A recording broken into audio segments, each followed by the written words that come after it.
তোমার জীবন আমরা আমি কালো কয়টা নিতে আসছো? চাইতে বাবা চাইবি? বউ সন্তানের মুখে খাবার জোটে কিনা সেই খবর নেই। দিনভর হাড় ভাঙা খাটুনি শেষে পকেটে আসা ১,১২০০ টাকা দিয়ে চাল ডাল কেনার বদলে তিনি এসেছিলেন কিনতে, কিন্তু ভাগ্য সহায় ছিল না। ধরা পড়েন পুলিশের কাছে। এরপর শুরু হয় বাঁচার আকুতি, পা ধরে ক্ষমা চাওয়া। তবে গল্পের টুইস্ট এখানেই, সেই অপরাধীকে হাজতে পাঠানোর বদলে ওই টাকা দিয়ে খাবার কিনে দিলেন পুলিশ সদস্য। ঘটনাটি সম্প্রতি সামাজিক মাধ্যমে ব্যাপক আলোচনার জন্ম দিয়েছে।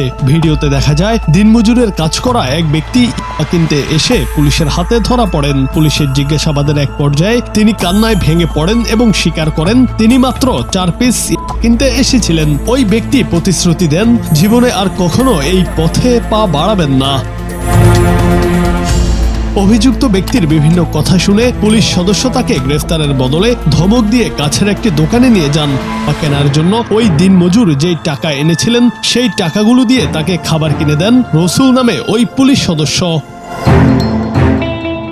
জানা গেছে রসুল নিয়মিত পুলিশিং কর্মকাণ্ড নামক একটি ফেসবুক পেজে পুলিশের মানবিক ও জনসচেতনতামূলক ভিডিও পোস্ট করে থাকেন। ভিডিওগুলো একের পর এক প্রকাশ্যে আসতেই সাধারণ মানুষের প্রশংসায় ভাসছেন তিনি।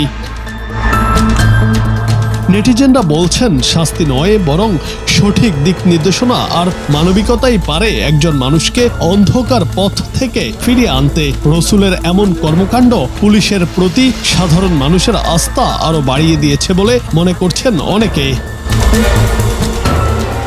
জুনায়েদ আহমেদ, বাংলা টিভি। এখানে আসলে পাওয়া যায় আলকাতরায়, তাই তো?